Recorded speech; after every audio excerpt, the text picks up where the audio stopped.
recreational facility right on 17 Scenic Highway. Matter of fact, not too far from the Kirkland Gym in Lake Wells, like you're going up to Little Theater. We were going to put a multi-purpose recreational facility, not only getting government grants, but government funding, federal funding, because we could have used those funds to build the infrastructure pertaining to the safety of a shelter for emergency purposes, and that was free money that they would have gave us. Yeah. So, and then at the same time, now we're playing along to our recreational needs. So we would have had a facility that had meeting rooms, a gym, pickleball, basketball court, possibly a pool inside of it, another pool. So we were really trying to be innovators on, in resolving a solution like that we can work with our state, county, and federal friends. Yeah. No, we definitely need a shelter here, and I know that was the number one concern, because the closest shelter, I believe, during the last thing was pretty far. It was at least 40 minutes away. We have thousands of people, concerned. Majority of the homes are built to code, but a lot of the older homes, especially those in 55-plus neighborhoods who are living in manufactured homes, they're being told you need to evacuate, especially if their tie downs are not upgraded. So it's a huge concern. They could pay money to go in a hotel, or they could, find a shelter. Hopefully that's full. So I don't think we need one. I think we need more than one. We definitely need a few. Oh, I agree. Now here's a question for all the mothers and those with kids. How do we get a splash pad in the downtown area? That was, I believe on my Facebook page, I talk about a splash pad. And I think and I got that from going to different conventions and seeing what other city has done to kind of reconnect their community when it comes to recreational needs or enhancing the quality of life. And I think bringing a splash pad to Lake Wells would be, phenomenal. Look, Haines City's done it. Winter Haven's done it. We can do it. Yeah. And we can allocate funds for that. I was thinking maybe putting 2 splash pad, starting off at Kiwanis Park there, or even at Big Lake Wells. You can put a splash pad somewhere in there, because that's all ours. Or you can go to Frazier Field. We have more than one park. Or even at Crystal Lake. Or you can be very creative, and you can probably look at putting something downtown to introduce families to come to that area. Yeah. Which goes into the smart city initiatives of how you can be innovative of bringing solving problems that will create solutions. Yeah. Well, you mentioned something that was interesting. You said you go to conventions to learn what other cities are doing. Explain that. So we were under my 2-year terms, my 2 terms, I should say. We were part of Florida League of Cities, meaning we had a voice at the table, and that's a big organization here in Florida, where you go and you meet different local officials, and you talk to them, you network. They have classes to help you be a better commissioner, better leader, how you can find resources. And I used to go to those, taking what I've learned to bring it back. Even if it was just one thing I brought back from all that, I did something. Are all the commissioners doing that? No. I don't believe any commissioner now go to any Florida League of City events. I don't even know if we're on the Ridge League of Cities or the National League. I was part of all 3 of those organizations, and I got the opportunity to represent our city in a magnitude that others didn't want to do it. And remind you, I was doing this, one, being very young, raising my family, working maybe 2 jobs, and still being a city commissioner. So it can be done. You don't have to be retired to do this. Yeah. So hey, I like the growth. I'm always for learning. I spend a lot of money in always investing and learning, even if it's just that 1% better. But that's really interesting. Later, I'd love to know more about that. That is pretty good. Absolutely. Now, as a current mall manager, everything of course falls on you. But there's a lot of people don't know the success this mall has had. You know, all malls across the whole United States after Amazon is suffering a lot. So it's you know, you can't put all the blame on you, but with the hard situation that it has, you've actually done so much. You brought so many, over 36 businesses to this mall, and you have some other stuff which I don't think we're going to talk too much about unless it's, you know, you seal the deal, 'cause that's really cool. But you've actually brought so much business here, created a lot of jobs, and explain that, and how can that tie with being a mayor? Absolutely. I deal with budget. I deal with marketing. I deal with HR issues. I deal with everything you would see on a commission level, or everything you would see in the city government. I dealt with it. I'm the economic development here. I bring businesses to my mall. So let's talk about that, because it's interesting to say, you know, I took over a mall that had only 35 stores. In 2 years, less than 2 years, I brought in 30 plus stores. We have now 71 businesses in this mall. And none of this was resources or through the city of Lake Wales, no help from the EDC. This is all me just reaching out to folks, doing our social media and posts, marketing, getting with my team, trying to present our area real good, and coming up with incentives that is attractive to people that want to invest their money and start a journey of, you know, opening a business. And one thing I can say, and back in 2020, you know, malls were killed. Yeah, I mean, that COVID killed a lot of business, not alone with competing with Amazon and Walmart. You know, the mall is not your typical mall. So we're unique here, and we're learning, and, you know, we're learning to adapt to change. And that's what you have to have, leadership skill. You have to be able to adapt to change and make things better. So with that being said, the Eagle Ridge Mall is the cheapest, to me, commercial property in the state of Florida, probably in the United States of America, because we do not charge your lights and we don't charge for your water. We give you a flat rate, and that's all we care about. Yeah. So we, you know, you can make millions, and that's not going to increase your rent. We don't care about that. What we care about is making you comfortable and making you be a little bit more successful, because it's keeping our doors open, it's keeping the water on, the lights on, and that's what we're most importantly happy about. Yeah, So, that's pretty cool. I know we talked about yeah. some of the prices. I'm like, are you sure? Like this is pretty good. Yeah. Man. It's pretty nice.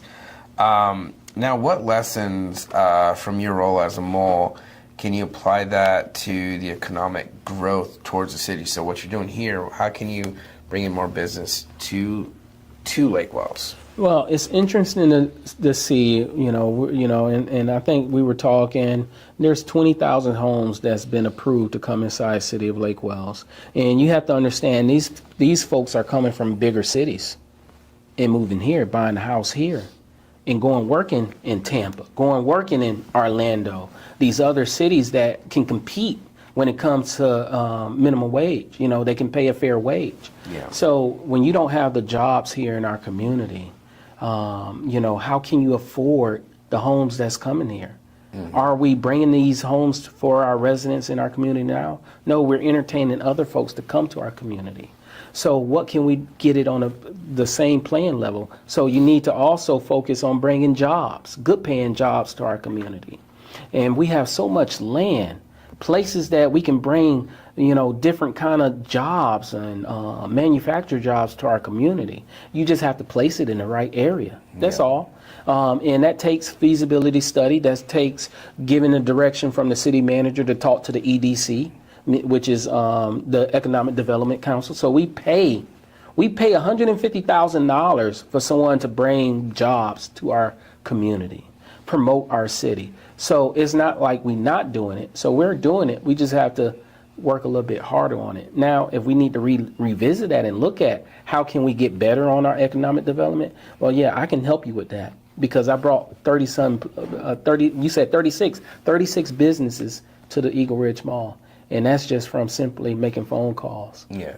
It's easy. You mentioned the EDC. Who's in charge of that now? Do you know? Yeah, so the EDC is in charge of the Chamber of Commerce president. His name's Skip. Forgive me for not saying his last name, but you can look him up. He's the Gotcha. president of the Chamber of Commerce, but he also wear a hat for the EDC, meaning he worked for the city.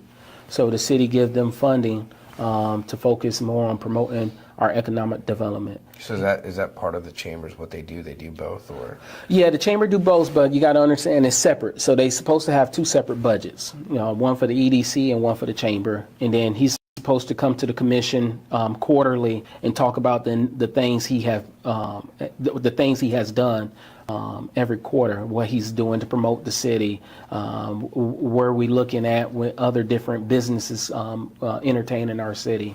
So he's supposed to give a report on that. Oh, okay. Now, this is a thing we kind of talked about, which even the businesses here also kind of struggle with. When I spoke with, I love to do interviews with local businesses and make a little video to help market them. I'm really big into helping the small man, helping local businesses, succeed. But one thing a lot of them has come up to me and tell me is the process to start a business in Lake Wells. It's so hard. They could go months paying rent before they can actually get it started. Could you explain a little bit about that with your, some of the tenants that you've had, and what would you do to make things easier? Oh, absolutely. I have seen tenants cry because of the process, and once we get word that the city was going to fine us because of a tenant that don't have their BTR, and that's business tax receipt, we had to let them know, unfortunately, because you don't have all your documentation, you cannot open your business. And they say, well, how am I supposed to pay my rent? What about all this merchandise I have? And I have to say, I'm sorry, but you need to push a little harder at the city. You constantly be on the phone. You need to be there in person. You need to force them to push your application to the front line. So my thing, looking from the outside in, that's a big issue. If it take more than 6 weeks, and we requiring you to put first month in security down, so that and then we giving you maybe a free month. So now you're talking maybe a month or two to get your business open, and then you still yet to get all your proper documents, and you can't even open, and you're anticipating to get to get your merchandise out to kind of let your business run itself. Yeah, that's a problem. So we need to really tone in and look at that application process. How can we make it easy? How can we be more educational for folks that want to do business in our city? And most importantly, we have to have a pro-business approach and be friendly and not pushing people out. Because now those businesses that we told not to close, they couldn't open, now they're going to have a bad taste about our city. They're going to go around telling people, hey, don't go to Lake Wells because it's hard to work with their city administration. Yeah. And that's what we don't need. I know when I first moved here in 2019, there was no new construction. The only new construction was all the way out in the Lakes Estates. Mm-hmm. And maybe Highlands, they had a new build next to the high school. Mm-hmm. But when I asked different builders, hey, come to Lake Wells, people don't want to move out. They actually want to stay in. Their kids, they're living in a 2-bedroom house, but they have 4 kids. They want to expand, but they don't want to go to Winter Haven, Frostproof, or whatnot. Mention, builders. It's so hard to work with them. And this, of course, early 2019. How would you mention you want them to build? How are you with them to? Well, I think it goes from really talking about our vision, what we want to look like, and entertaining those who want to present what into our community. And there's nothing wrong with that. At it, but if it don't align with a plan, then we need to you need to go back to the drawing board.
The state of the hotel downtown, to, rebuild it, tear it down, and make new history. The whole issue. Talk about it. Well, yeah, right now I do want to point out the city is in litigation of taking that property back. So, I'm not an elected official, so, I can talk about it. So I will say, I have built a relationship with Ray Brown, the owner, throughout the years, because this hasn't been the issue of today. This has been the issue of the past for many years. And obviously, the goal is to get that building revitalized, because I think it's a very important property that is really a billboard for the city of Lake Wales. You can see this miles away come into our city, particularly our downtown. So I think it's going to help our downtown needs in bringing people there. So we do need to get that revitalized. But trying to be really unique in trying to solve a problem with solutions. I have talked to Mr. Brown about possibly selling it back to the city. I have talked to him about just completing the first level, get that done, and then you'll stop all the noise. And then you can slowly work on the other levels as you go. I have talked about where the city we almost had them this close. If we would have gave Ray Brown any kind of city support or city funding, which we could have out of the CRA, Community Redevelopment Agency, we could have gave him money to redevelop that hotel. But because of the relationship and the backlash, they didn't want to do it. But if we would have gave him some money, now we would have had control. And how you say so? Well, I say control is because we could have dictated of phase completion, meaning 3 phases. Phase 1, take X amount of time, you need to get this done. Phase 2, and if you do not comply in completing in a phase 3 completion, completing the phases, then you opt to give that property back to the city. Yeah. Because you use city funding, tax dollars, right? So you use funding to help you revitalize your building. So, and versus spending, and I can say, I will say this on the record, they probably spending hundreds and thousands of dollars pertaining to litigation right now. We're paying our city attorney, to attack this guy, and I'm sure he's paying out money from his attorney to protect his property.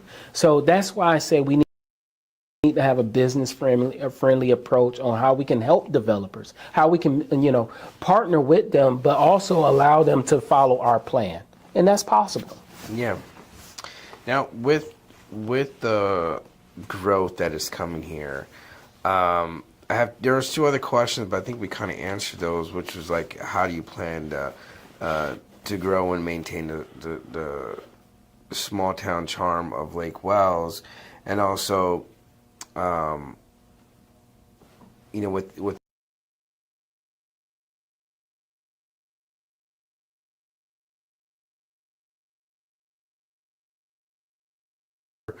people have affordable options. But I think that's, a lot of that kind of plays into with bringing in business. But, the small charm, how would you keep that small town charm? Or is that going to slowly fade away? No, it's very simple. You can keep the small town charm, and that's by following the plan. Don't get outside the plan. You spent money on a Lake Wells Connected Envision plan. Stick to the plan. Don't worry about outside city limits that people selling their property in these other cities are going to take it. Don't worry about that. If they're going to let them take it, let them take it. But let's focus on our community. That's what most important. Let's focus on our vision.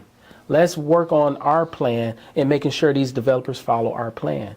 And our plan is very simple. We want more green space. We want trees. It's not hard. We want it to be a bike atmosphere for trails and to see the beautification. I mean, Bach Tower bring hundreds, 200,000 people to our community throughout the whole year, if not more, because it's a prime attraction. It's a tourist attraction. So why not play off of that? Why not have a partnership with Bach Tower of really helping our gardening in our communities in certain areas? Why not have him sit at the table, Mr. Dave Price? Because that's what he do. He's the profession in that.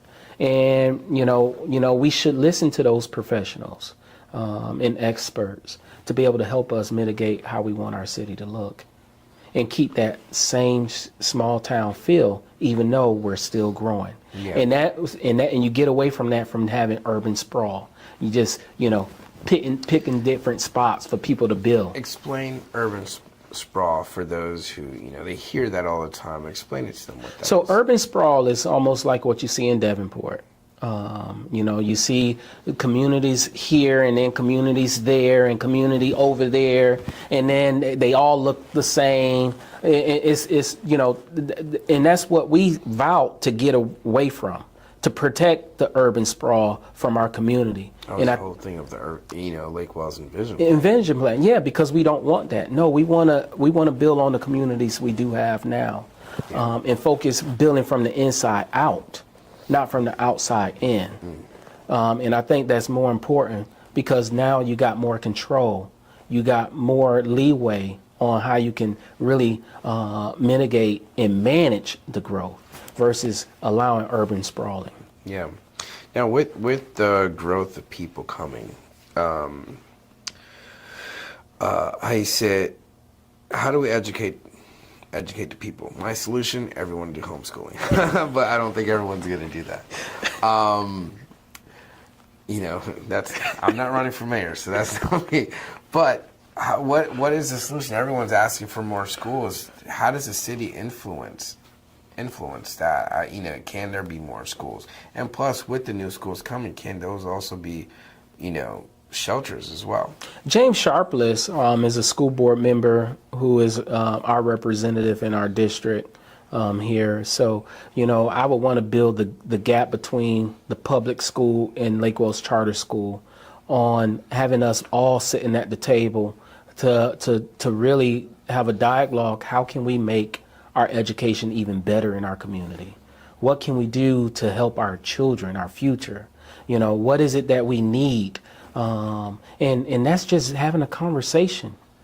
Getting the community involved, having town hall meetings, because you may know more than I do, and you may have a better plan than I may have. So why not?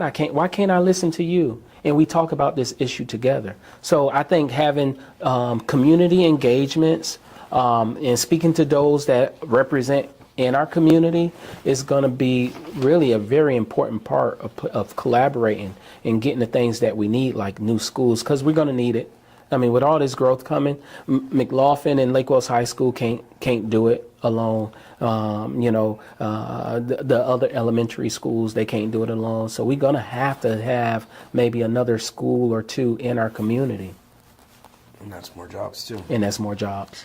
And then how you said, one thing I do like how you like to be really transparent. How would you make it so when you're mayor, everything is even more transparent? I mean, I think I would assume things are, as everything's posted online. I think things could do better marketing. But how would you make things more transparent?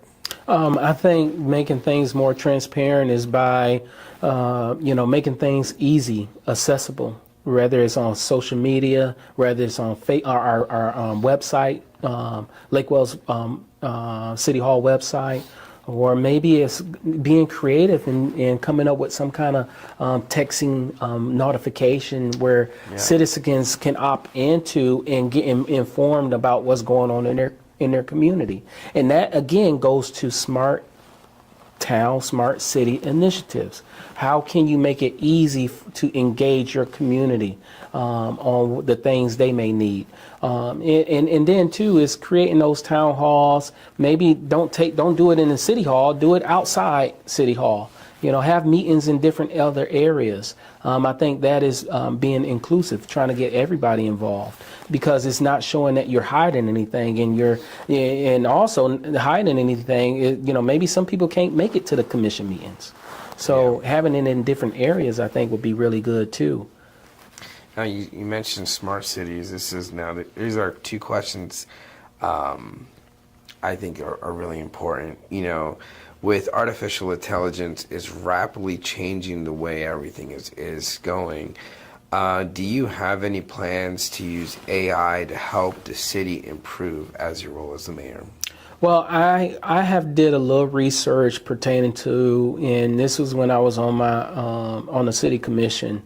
We looked into smart city initiatives. I've went to conventions, training sessions about it, and seen other cities how they're operating when it comes to smart city initiatives, and I was feeling very hopeful that the city of Lake Wells can start planning and getting prepared to do smart city initiatives, doing things that will really incentivize our community and make it even better than what it is now. So I think it's very important that our administration focus a little bit on the smart city initiatives, and I'm sure that includes the AI and everything else from apps to marketing techniques, and as well as maybe even you can do it when it comes to we have recreation facilities and stuff. So there's things that they can probably do at the recreational facility where we can track certain information and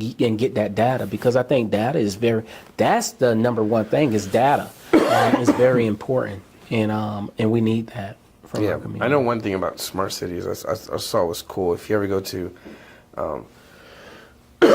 excuse me, if you ever go to Altamont Springs, they have a shuttle that's AI. It's like just no man. It's just going around, which is pretty cool. Actually, if you go to the bowling alley, and I don't know if they stopped doing it, they even have a AI robot that would deliver your food. Here at the mall? No, this one is in Winter Haven. I had seen it when I took my family there one day. That's pretty cool. And I'm like, oh, wow. And last question is, if elected, what is one, excuse me, my throat. If elected, what is one initiative or policy you plan to introduce that will help move Lake Wells forward? Well, on day one, I think I mentioned I will change the way community and petition engagement at the City Hall, making it inclusive for everybody, allowing everybody's voice to be heard. I would change that on day one.